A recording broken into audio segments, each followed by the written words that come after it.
Hey shooters, we're here in the inner sanctum, and I've got a rifle I'd like to share with you and some of the inner workings of the rifle, how it's assembled and some of the bits and bobs and pieces that go into making what I think is one of the nicest 22 rifles on the market right now, and that's the Savage B22G.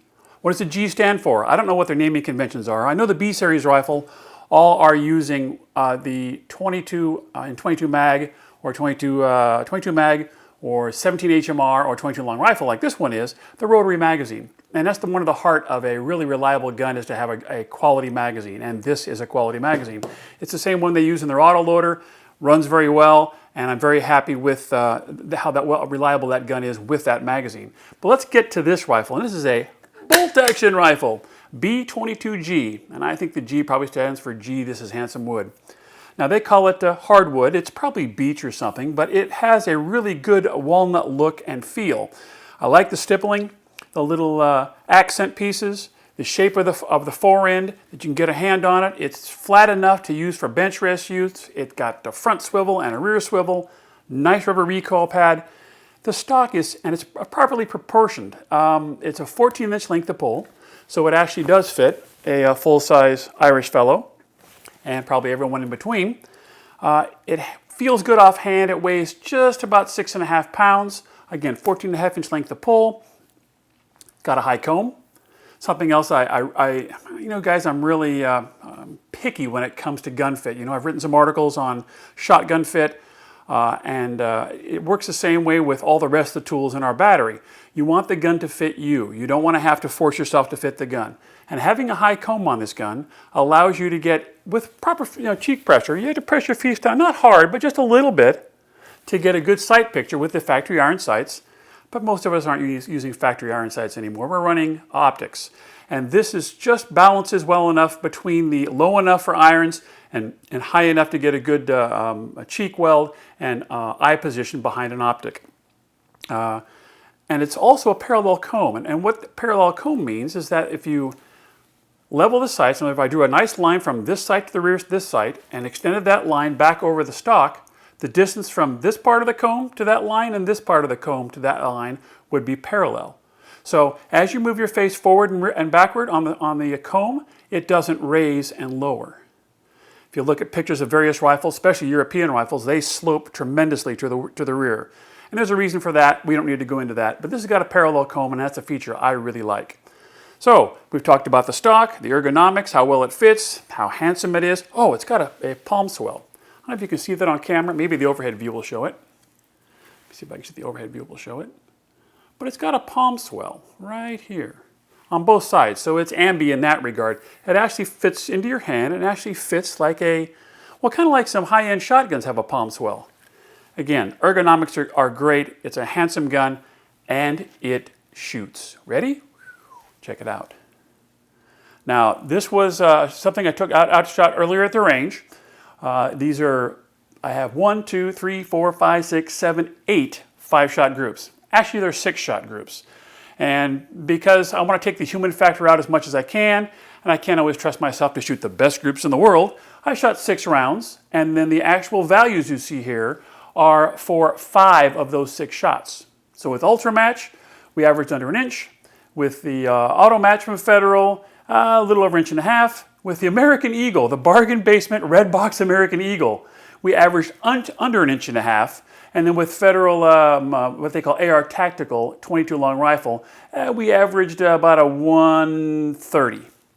And the average for all 40 rounds, based on the 5 out of 6 shots, but 40 rounds was 1.3 inches at 100 yards out of the box. The Savage B22G. So now that I kind of hopefully got you guys to think about the rifle, let me go inside of it and I'll show you some of the parts inside and why I think it is an outstanding value in 22 long rifles.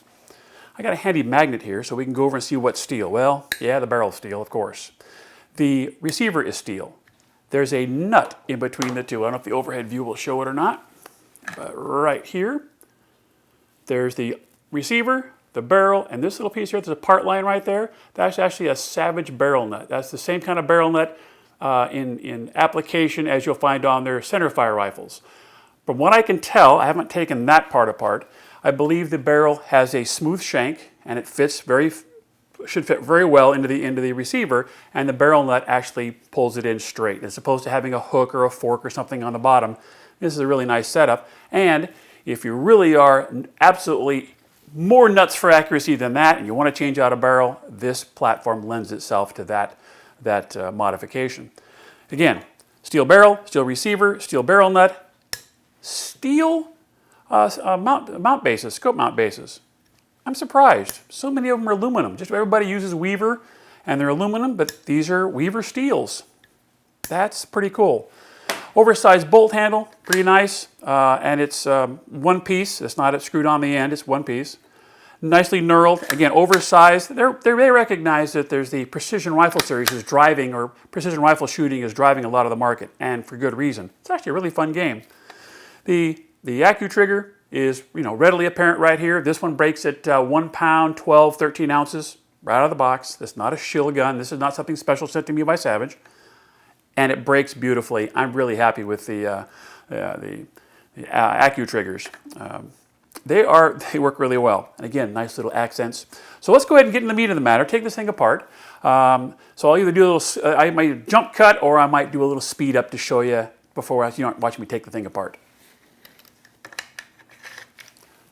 Bolt out, which is literally just pulling the trigger and you slide the bolt out. Magazine's already out. There are 2 action screws right here, 1 and 2, forward and rear. And they're nice. They're Allen head or socket head. And naturally they're steel too. I think the overhead view is showing this pretty well. And the screws appear to be, well, the long one goes to the rear, so keep that in mind. Oh, speaking of steel, trigger guard. Steel. The trigger guard is steel. Don't see that very often either. Plastic is less expensive, easier to make, but this one's made out of steel. So let's pull the action out of the stock. We'll set the stock off to one side for now and take a look at the action, barreled action. Trigger group is rather large, but it serves multiple functions. Not only is the AccuTrigger housed inside, see what? Yep, that's aluminum. Yeah, it's aluminum. Yeah, it appears to be a casting, which it doesn't have any real stress on it.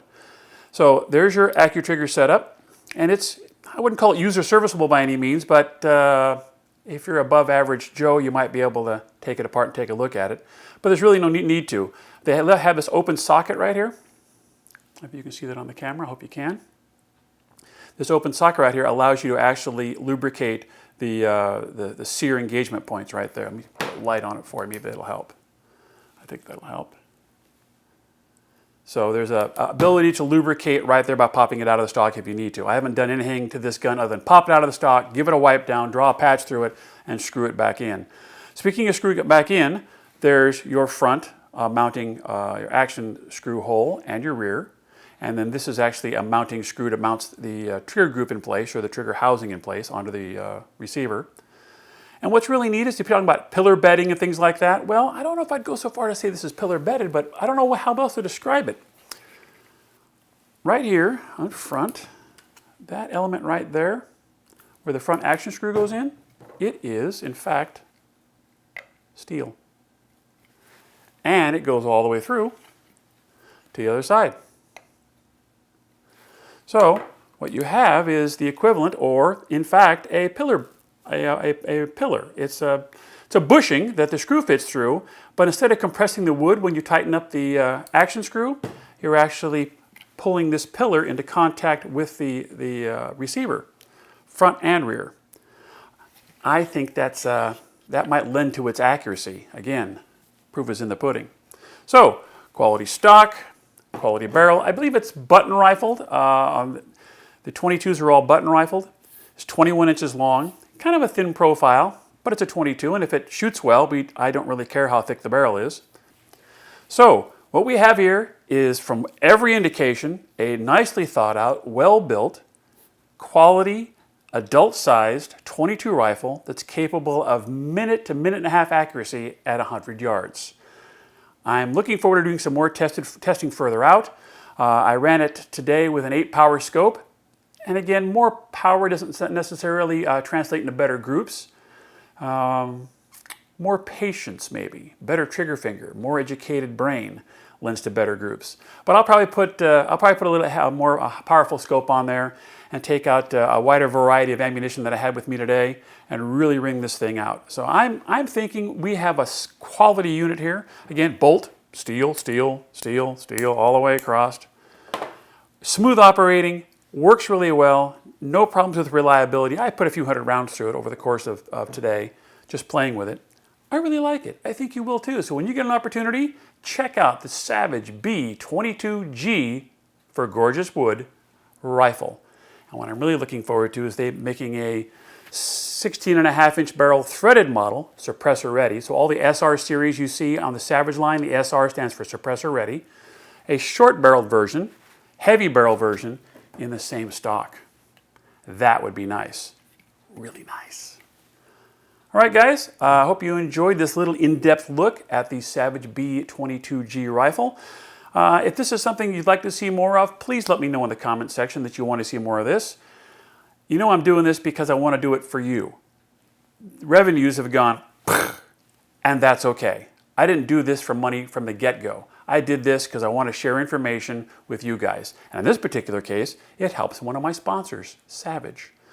So if this makes you, take an extra look or a second look at a Savage rifle, I've done my job here. And if not, I've still done my job here and brought some good information to you that you can rely on. That's what I offer. That's what I'm here for. Thanks a lot for watching, guys. Catch up with you later.